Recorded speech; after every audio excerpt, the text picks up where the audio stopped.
Então, na pergunta 7, ele pergunta em qual ordem devem ficar os comandos abaixo para que se deixe desenhado um triângulo equilátero na tela. Então, a gente tem aqui, nesse caso aí, essas 7 instruções, esses 7 trechos de instruções, e aí a gente vai analisar cada um deles. Pessoal, um recado rapidinho aqui antes de continuar o vídeo. Já está disponível o curso de acompanhamento do pessoal do Eixo da Computação, que entrou agora em 2021, com os exercícios da disciplina de Pensamento Computacional, resolvidos em vídeos explicativos, passo a passo, tá? Valor promocional, uma parcela única de R$19,90. Então não perca tempo, entre lá em www.eadvideos.com.br e adquira o seu curso. Então, bora pro vídeo. Então, a primeira coisa que, até conforme a gente vê aqui nas alternativas, é que é unânime o bloco 1, né, o pedaço 1 como o início. Por quê? É por meio dele que a gente vai começar o desenho do triângulo equilátero. Nenhum desses outros comandos aqui, eles podem iniciar por si só. Eles precisam de algum evento acontecendo, conforme algum evento é que eles vão poder iniciar. Então, o que acontece? Depois que a gente inicia aqui, obviamente, pela ordem 1, a gente precisa, antes de mais nada, limpar a tela. Porque se a gente for pensar aqui, por exemplo, igual eu estou desenhando aqui no PowerPoint, antes de eu desenhar o triângulo, para não haver sobreposição, não haver nenhum tipo de confusão de linhas, né? Se caso já tenha algum desenho antes, a gente precisa limpar a tela, que é equivalente a eu vir aqui no PowerPoint e apagar tudo que eu desenhei. Então é por isso que logo em seguida que eu defino que o evento começa por 1, eu tenho que limpar tudo, né? Ou apagar tudo, que é o caso aqui do 7. Então, seguindo aqui, depois que eu apaguei tudo, como eu vou desenhar o triângulo, eu preciso, não vou usar o triângulo já pré-definido do Scratch, eu vou fazer, né, o desenho de um triângulo, realmente, como ele fala aqui desenhado, né? Não é só pegar pronto. Então, antes de mais nada, eu tenho que definir com o que eu vou desenhar, que no caso aqui é usando a caneta. Então, eu apago tudo. Depois que eu apagar tudo, eu vou para a caneta, defino, né, que a minha ponteira é igual aqui eu tenho a ponteirinha, né? Vai ser a caneta.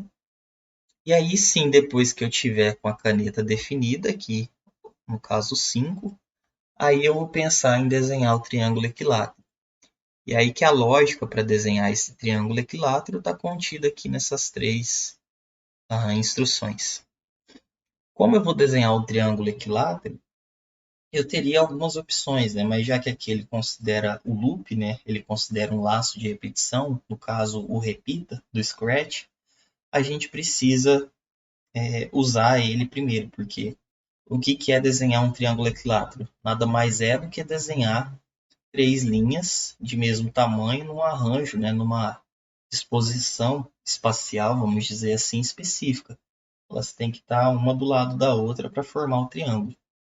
Mas aí é importante que elas tenham o mesmo tamanho, que é o caso aqui do mova 100 passos, que é o que vai fazer a caneta arrastar uma quantidade fixa e igual de vezes para os 3 passos.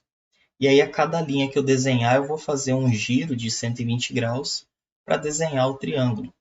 É esse girar que vai fazer a caneta não desenhar uma linha reta inteira riscada do começo ao fim, que vai quebrar esses desenhos de linhas, né? Cada linha com 100 passos.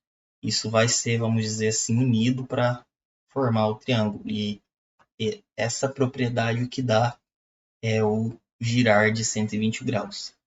Então, como a gente viu, isso aqui vai ter que ser executado dentro de um loop, porque é esse desenhar uma linha e virar 120 graus a caneta que vai dar o efeito final do triângulo. Mas antes disso, a gente tem que definir que vai ser feito um repita. Então, depois que a gente definiu que vai ser usada a caneta, a gente vai usar o laço de repetição. Depois do laço de repetição, a gente tem que fazer o desenho propriamente dito. Então, é por isso que, em seguida do laço de repetição, então, contido aqui nele, né, no caso, vai ter o 4 e depois o 3. Então, Depois do laço de repetição, a gente vai para a parte 4, que é para desenhar cada uma das linhas, né, cada um dos lados do triângulo. E aí depois que a gente desenha, a gente vira 120 graus, desenha mais um, 120 graus, desenha o outro, que no caso não fechou, né, mas fazendo certinho lá pelo Scratch, ele ficaria fechado. E aí, com isso, a gente finaliza o desenho do triângulo equilátero. Se a gente colocar nessa ordem, primeiro o 4, que é o desenho propriamente dito, o riscado, e depois o gire de 120 graus para ele fazer a virada da caneta para ela terminar, né, com a forma, com o formato do triângulo esperado. Então aqui depois do 4 vem o 3 e por fim, né, para finalizar o desenho, para a caneta não continuar, se tivesse algum outro pedaço de algoritmo aqui em seguida, né, depois do repita, a gente levanta a caneta, então aqui, aí por último a gente faz o 6 para sair, para ele não continuar desenhando alguma coisa aí além, né, do triângulo equilátero. Então, seguindo esses passos, a alternativa correta aqui nesse caso é a última alternativa. Espero que vocês tenham entendido a explicação e obrigado.